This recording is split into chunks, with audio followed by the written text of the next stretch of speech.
lecture number 4, and in this lecture we are going to solve few questions based on Kepler's law and superposition principle, right? Newton's law of gravitation. In that video we have seen how to use what is superposition principle, how to calculate the force, right, by using the principle of superposition. Now let us solve the question. First we will solve the questions based on principle of superposition, and then we will solve the questions based on Kepler's law, right? See, there is a square of length L, 4 masses m, each of mass m, 4 particles each of mass m are placed at the vertices. You have to find the force acting on a mass which is placed at 3. You have to find the gravitational force acting on a mass which is placed at 3. Okay, see, force on 3 because of 4 will attract 3 towards itself. So this will be the force on 3 because of 4, force on 3 because of 2. So 2 will be attracting 3 towards itself, right? Okay, so then the resultant of these two force will be in this direction. So first we will write force on 3 will be equals to force on 3 because of 4, because of 2 and because of 1. See, this is what is superposition principle. Net force on a single body is equals to the vector sum of all the forces acting on the body. What is F34? G m1 m2 by the length of the square is L. So it will be L square. We have used the formula for finding the gravitational force G m1 m2 by r square. So it is G m1 m2 by r square. Instead of m1 and m2, we are having mass m and m. So I have placed m square upon r square. So instead of r square, we write it as L square plus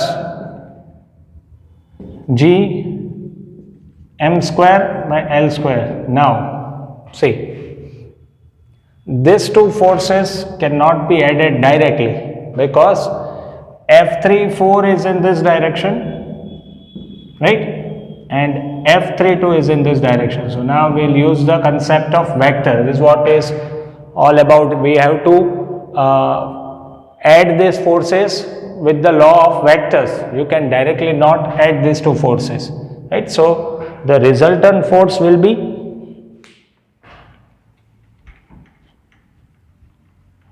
first we will find the resultant force. Magnitude wise, let F34 equals to F32 equals to say F, right? So this resultant force F can be calculated, or F dash, let us say it as F dash. F dash is the resultant of these two force, F34 and F32. See, F34 is in this direction, F32 is in this direction, right? Value wise they are same. So I have taken them as F. Now the resultant F dash is in this direction. This is F dash. So how will we find this F dash? Root of a square plus b square plus 2ab cos theta. So F34 a square plus b square plus 2ab cos theta. What is the angle between them, between two forces? 90. So it will be cos 90. So this term will be 0. So net force F dash will be root of F square plus 0. Cos 90 is 0. So resultant force F dash is root 2F. Clear? So the resultant of this two force is root 2F in this direction. Clear? Okay. Now,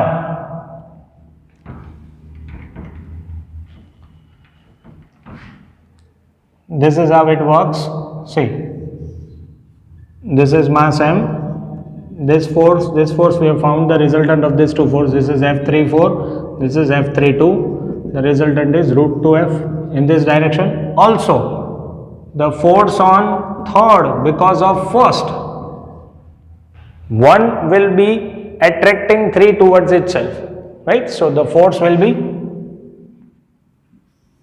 in this direction. So now both the forces are in the same direction. So I will explain you again. See, first we have found the resultant force of F32 and F34, right? So the resultant force on mass placed at 3, right, because of F32 and F34. See, the result, this is the force F32, this is the force F34, the resultant was in this direction, this was root 2 times F. Clear? So root 2F was the force, resultant force of F34 and F32. Now, a mass is placed here. So now the force on 3 because of 1, that is remaining, no? We have calculated the force on 3 because of 2 and because of, because of 4 and because of 2. Root 2F is the resultant force acting on 3 because of 2 and 4. Now, we'll also find the force on 3 because of 1, right? So force on 3 because of 1 will be in this direction. So this force and this force are in same direction. So then these two forces can be added up directly, because when two vectors are in same direction, they can be added as scalar. So first we will find the force on 3 because of 1. So that will be G m1 m2 by r square. What will be r square? This is L, this is L. This will be root 2L, Pythagoras theorem. So root 2L square. So F31 will be equals to Gm square upon 2L square. Clear? So this F31 will be in this direction and this was also in the same direction. So finally the resultant force Fr will be root 2F plus F31. They can be added up directly because both are in same direction. So it is root 2F means Gm square by L square plus F31. So Gm square upon 2L square. So Gm square by L square can be taken common, root 2 plus 1 by 2. This is the net force acting on a particle placed at 3. Clear? Once again, see, we'll understand very shortly. We have to calculate the force acting on a particle which is placed at 3, right? First we will find the resultant force on 3 because of 4 and because of 2. That is, force on 3 because of 4 will be Gm1 m2 by L square. Force on 3 because of 2, Gm1 m2 by L square. The resultant of these two forces will be under root of a square plus b square plus 2ab cos theta. We can find the force by using this formula. So resultant will be root 2 times F, and the direction of force will be in this, towards first. The direction of force will be towards first particle. Now, so we have calculated the resultant force on 3 because of 2 and because of 4. Now, we will calculate the force on 3 because of 1. So 1 is over here, 3 is over here. So 1 will be attracting 3 towards itself. So the net force, so the force on 3 because of 1 will be in this direction. So this force will be Gmm upon the distance between them is root 2L square. So it is 2L square. So this force is in this direction and the resultant of these two forces was also in the same direction. So both the forces are in same direction, so they can be added directly. So this is root 2 Gm square by L square plus Gm square upon 2L square. Gm square by L square can be taken common, root 2 plus 1 by 2. Clear? So this was how we will use superposition principle. We'll see one more sum and then we'll see the sums of Kepler. Okay, so now we will solve the questions based on Kepler's law, right? See, the question is, the time period of a satellite of Earth is 5 hours. Time period is given as 5 hours. If the separation between the Earth and the satellite is increased to 4 times the previous value, that means let the separation be R1 first. Now separation is increased 4 times. So new separation R2 is 4 times of R1, right? Then you have to find the new time period. See, this is based on Kepler's third law. What the question is saying? that a satellite is having a time period of 5 hours, right? And initially the distance between Earth and the satellite was r1. Now this distance is increased to 4 times. So new distance will be 4 times of r1. Then you have to calculate the new time period. Okay, we know that time period, square of the time period is proportional to cube of the distance. This is what we have learned in Kepler's third law. So T1 square will be proportional to R1 cube, T2 square proportional to R2 cube. We'll take the ratio, right? We have to find T2, fine. Then T2 by T1 is equals to R2 by R1 raised to 3 by 2. Okay, so T2 by 5 equals to, what is R2? 4R1 upon R1 raised to 3 by 2. Clear? Okay, so T2 by 5 is equals to 4 can be written as 2 square 3 by 2. So it is 2 cube 8, 5, 8 5 is 40 hours. So new time period will be 40 hours. Clear? Let us solve one more question. Okay, so in this question it is given that suppose the gravitational force varies inversely as nth power of the distance. If gravitational force inversely varies as nth power of the distance, fine. Then the time period of a planet in a circular orbit of radius r around the sun will be proportional to, okay, so planet is revolving around the sun, planet, right? Sun. So the gravitational pull on the planet by the sun, right? This pull is inversely proportional to r raised to n. Then you have to find the time period will be proportional to, time period of this planet will be proportional to. Let the mass of planet be m, let the mass of sun be m of s. So for the planet to revolve around the sun, the centripetal force will be provided in terms of gravitational force, right? So centripetal force is mv square by r, which is equals to g m of s upon r raised to n, because in the question it is given that force is inversely proportional to r raised to n, right? Now once when the planet completes one revolution, v is equals to 2 pi r by t, right?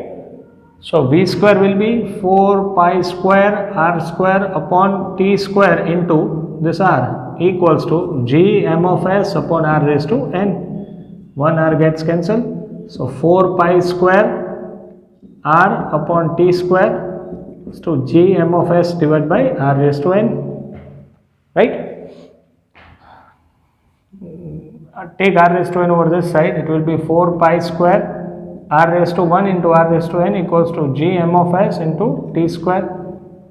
So this will be n plus 1, the remaining terms will be constant, 4 pi square upon g m of s into r raised to n plus 1 equals to t square.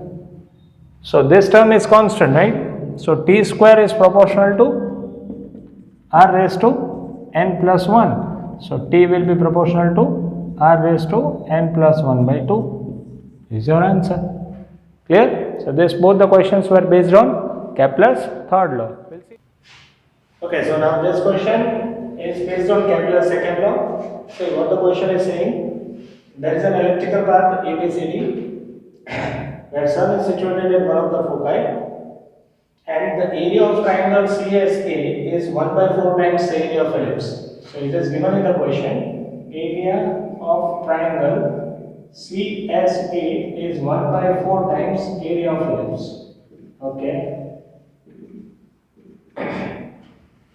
Now if T1 is the time taken by the planet to go over the path ABC and T2 is the time taken over the planet to go CDA. That means A to B to C, planet is taking the time T1, and to move from CDA, planet is taking the time T2. Right? Then we have to find the ratio, then we have to find the relation between T1 and T2.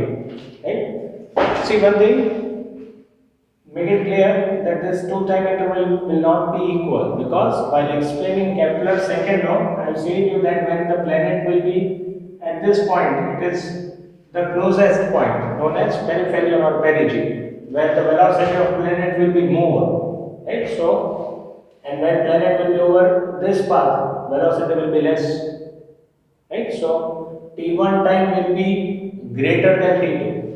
It will not be equal. Okay. So, area of triangle is given as 1 by 4th of area of ellipse. Okay. So when the planet is moving over the path ABC, right? So area, it will cover the area this much. It will take the area from Sun. So when the planet will move from A to B to C, right, it will cover this area. That is area of CSABC. CSABC, right? This area.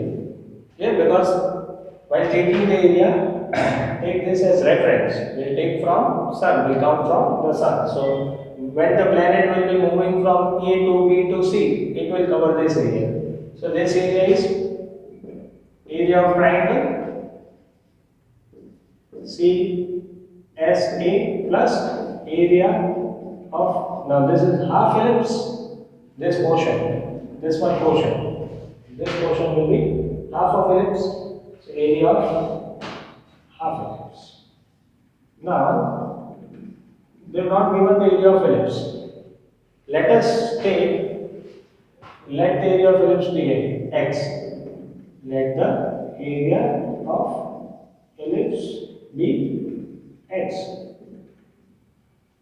Right? So then this area will be area of CSABC. This is the area the planet will cover by moving from A to B to C. It will be area of triangle CSA, which is half 1/4 of area of ellipse. So this will be x by 4 plus area of half ellipse, so that is x by 2. So this area will be 3x by 4, ax by 4. Okay, so let t1 be the time. Actually, it is given. T1 is the time taken to cover this area. Right? So time taken to cover 3x by 4 area is t1. Right? Okay. So now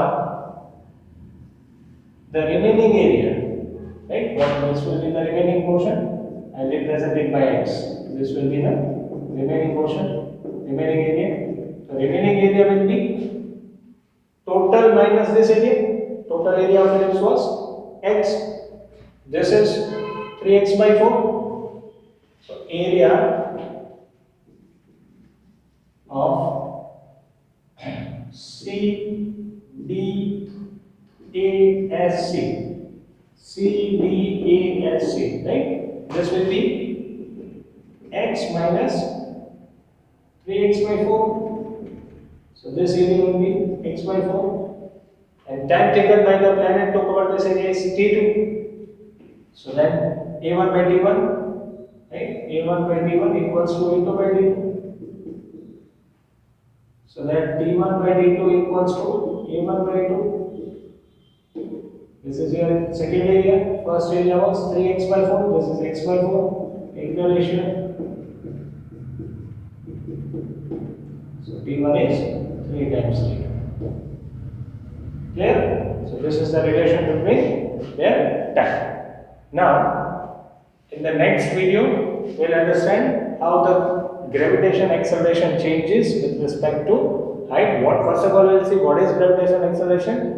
What are the units of acceleration, and then we'll see how acceleration changes with respect to